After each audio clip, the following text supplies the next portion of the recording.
Halo, pada kesempatan ini kita akan membahas mata pelajaran Informatika kelas 7 pada kurikulum Merdeka. Materi kali ini adalah Bab 1. Informatika dan Keterampilan Generik. Tujuan pembelajaran. Setelah mempelajari bab ini, kalian memahami pentingnya informatika dan memahami keterampilan generik skill, untuk kolaborasi, merencanakan pekerjaan, dan mengomunikasikan hasil pekerjaan dengan efektif dan menarik. Pertanyaan pemantik. Kapan terakhir kali kalian bekerja dalam kelompok untuk menyelesaikan pekerjaan tertentu?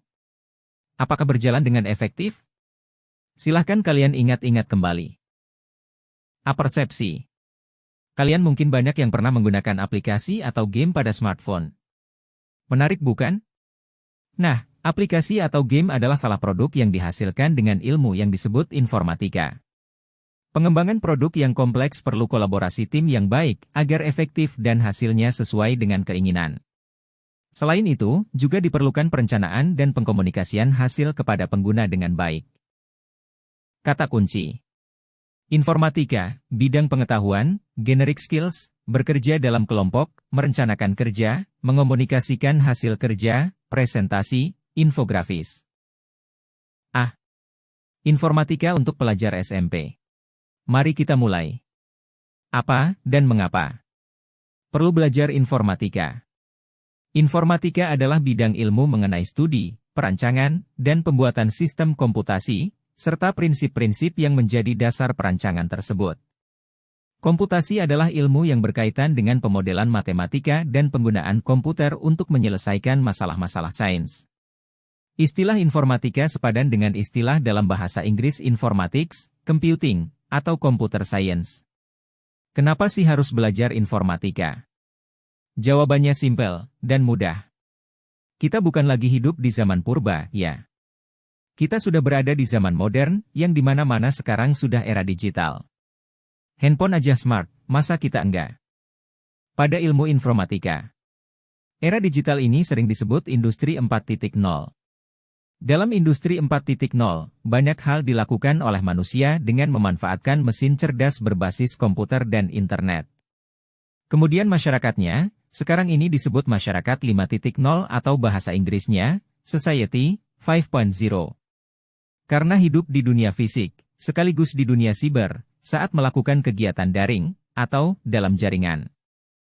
Nah, bagaimana untuk menghadapi situasi tersebut? Sebagai siswa yang sedang belajar di jenjang SMP, bayangkan saat kalian lulus sekolah dan harus bekerja.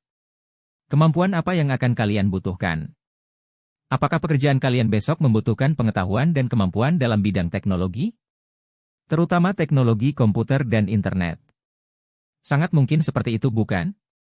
Melalui mata pelajaran informatika, diharapkan di masa mendatang, kalian tidak hanya bisa mempergunakan teknologi komputer, tetapi juga tahu kapan teknologi tepat dimanfaatkan untuk menyelesaikan pekerjaan, bahkan juga tahu bagaimana membuat aplikasi teknologi untuk mengatasi berbagai persoalan.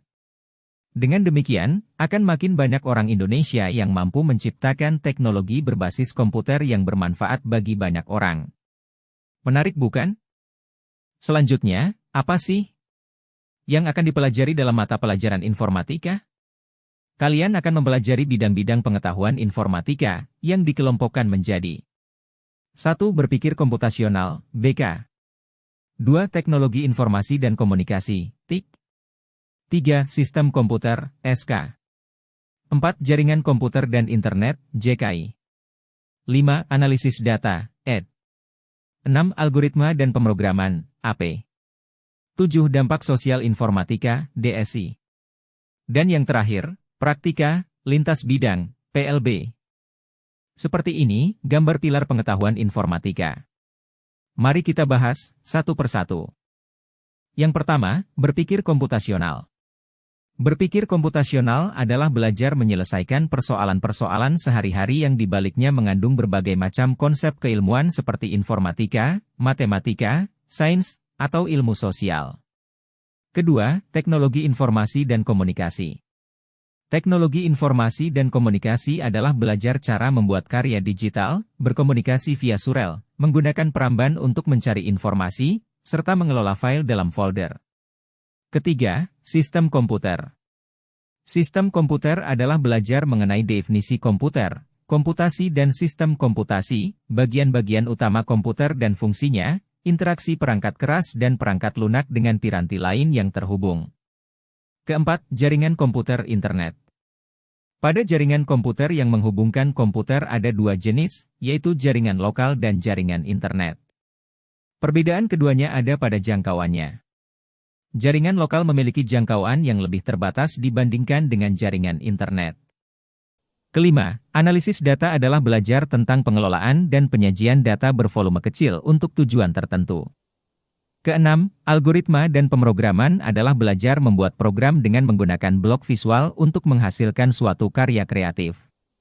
Ketujuh, dampak sosial informatika adalah belajar mengenai sejarah perkembangan, peranan, dan dampak positif maupun negatif tentang teknologi informasi dan komunikasi dalam kehidupan sehari-hari. Kedelapan, praktika lintas bidang adalah belajar bekerja sama dengan teman-teman untuk membuat karya dan mencoba menyelesaikan masalah menggunakan pengetahuan yang didapatkan. Informatika dan profil pelajar Pancasila, yang disebut dengan P3. Bagi pelajar Indonesia, karakter yang baik ini dirumuskan sebagai profil pelajar Pancasila, yang memiliki ciri-ciri berikut ini. 1. Beriman, bertakwa kepada Tuhan Yang Maha Esa, dan berakhlak mulia. 2. Berkebinekaan global. 3. Mandiri. 4. Bergotong royong. 5. Bernalar kritis. Dan 6. Kreatif. Sekarang kita akan menjawab pertanyaan-pertanyaan yang sering muncul tentang informatika. Pertanyaan pertama. Apa perbedaan informatika dan TIK? Ini jawabannya. Menurut UNESCO, 2006. TIK adalah semua bentuk teknologi yang dipakai untuk mengirimkan, menyimpan, menciptakan, membagikan, atau mempertukarkan informasi. Contohnya, radio, televisi, video, DVD, telepon, sistem satelit, komputer dan jaringan komputer, serta peralatan dan layanan yang berhubungan dengan teknologi ini, seperti video conference dan surel. Sedangkan informatika adalah bidang ilmu yang mencakup 8 elemen, yaitu berpikir komputasional, teknologi informasi dan komunikasi, teknik komputer, jaringan komputer dan internet, analisis data, algoritma dan pemrograman, dampak sosial informatika, dan praktika lintas bidang. Jadi, jelas beda ya. Kalau informatika lebih luas artinya. Dan TIK adalah salah satu bagian yang dipelajari dalam informatika. Pertanyaan selanjutnya. Apakah belajar informatika harus memakai komputer? Dan ini jawabannya. Belajar informatika tidak harus menggunakan komputer. Tujuan penting belajar informatika adalah agar kalian memahami cara kerja komputer dan sistem digital berbasis komputer. Pertanyaan terakhir. Adakah hubungan antara bermain games dan informatika? Jawabannya adalah, salah satu hal menarik dari dunia komputer adalah permainan, game. Bermain game ada sisi positifnya. Misalnya, dalam beberapa game, kalian bisa belajar strategi, belajar memahami bahasa asing, belajar berkompetisi secara sehat, dan sebagainya. Yang penting diingat, kalian perlu mengatur waktu bermain game agar tidak kecanduan. Dengan demikian, kalian akan sekaligus belajar mengatur waktu. B. Pengantar keterampilan generik. Dalam konsep kurikulum informatika, dikenal adanya 7 aspek praktika lintas bidang, yaitu 1. Membina budaya kerja masyarakat digital dalam tim yang inklusif. 2. Berkolaborasi untuk melaksanakan tugas dengan tema komputasi. 3. Mengenali dan mendefinisikan persoalan yang penyelesaiannya dapat didukung dengan sistem komputasi. 4. Mengembangkan dan menggunakan abstraksi. 5. Mengembangkan artefak komputasi, misalnya membuat program sederhana untuk menunjang model komputasi yang dibutuhkan di pelajaran lain. 6. Mengembangkan rencana pengujian, menguji, dan mendokumentasikan hasil uji artefak komputasi. 7. Mengomunikasikan suatu proses, fenomena, solusi TIK dengan mempresentasikan, memvisualisasikan, dan memperhatikan hak kekayaan intelektual. Nah, dalam proses tersebut kalian akan lebih fokus bekerja dalam kelompok. Agar bekerja dalam kelompok menjadi efisien, efektif, dan menghasilkan solusi yang baik, lakukanlah hal-hal berikut.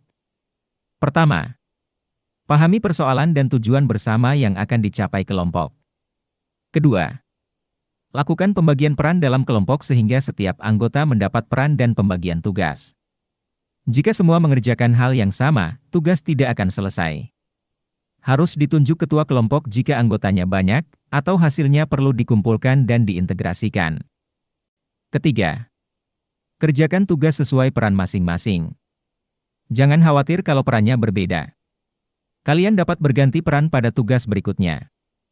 Keempat, setelah masing-masing mengerjakan bagian sesuai perannya, tim harus berkumpul untuk mengintegrasikan hasil kerja masing-masing.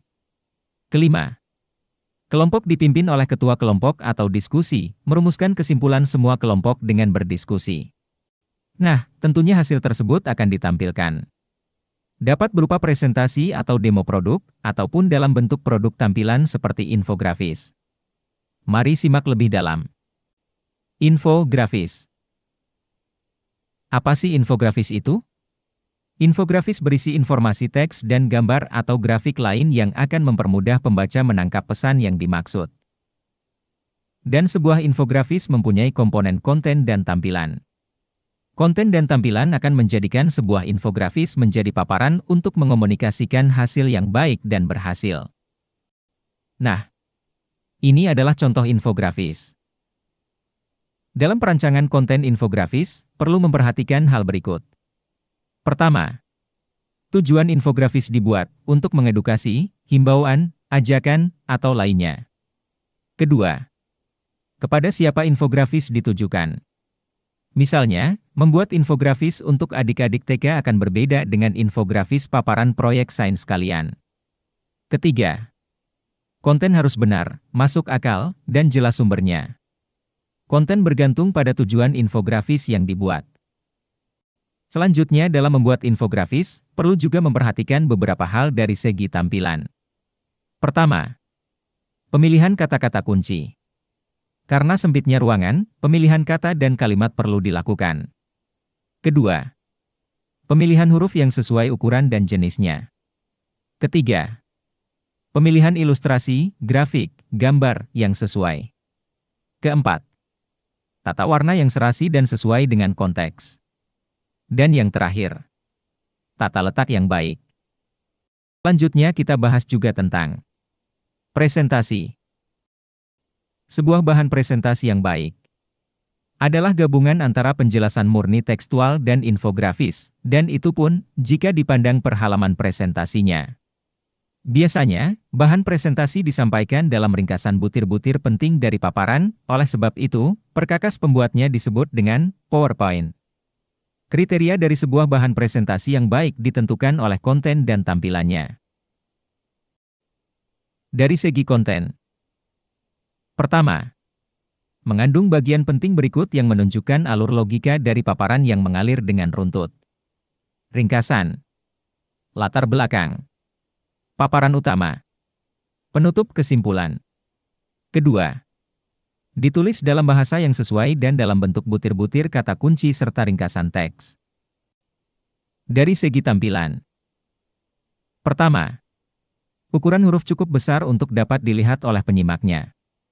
Kedua, seimbang antara teks dan gambar ilustrasi. Terlalu banyak ilustrasi mengharuskan banyak narasi. Terlalu banyak teks akan sulit ditangkap dalam waktu singkat. Ketiga, jumlah lembar yang sesuai dengan waktu yang disampaikan. Makin singkat, perlu sedikit lembar presentasi dan harus padat. Hal lain yang perlu diperhatikan ketika akan presentasi. Pertama, siapkan bahan presentasi dengan baik dan menarik sesuai waktu yang disediakan. Kedua, siapkan alat bantu seperti alat petunjuk, pointers. Ketiga, perhatikan siapa audiens, penyimak, dan konteks dari presentasi karena akan menentukan gaya bahasa lisan dan gaya bahasa tubuh yang cocok. Keempat, saat menjelaskan produk, konsep harus menggunakan alur logika yang menunjukkan penalaran yang runtut. Dan yang terakhir, saat tanya jawab. Jawab dengan ringkas dan tegas sesuai dengan pertanyaan. Dan jika tidak memahami pertanyaan, rangkum dan ulangi dulu untuk klarifikasi. Terima kasih telah menyimak video pembelajaran ini hingga selesai. Semoga bermanfaat untuk kita semua. Jangan lupa like, komen dan subscribe.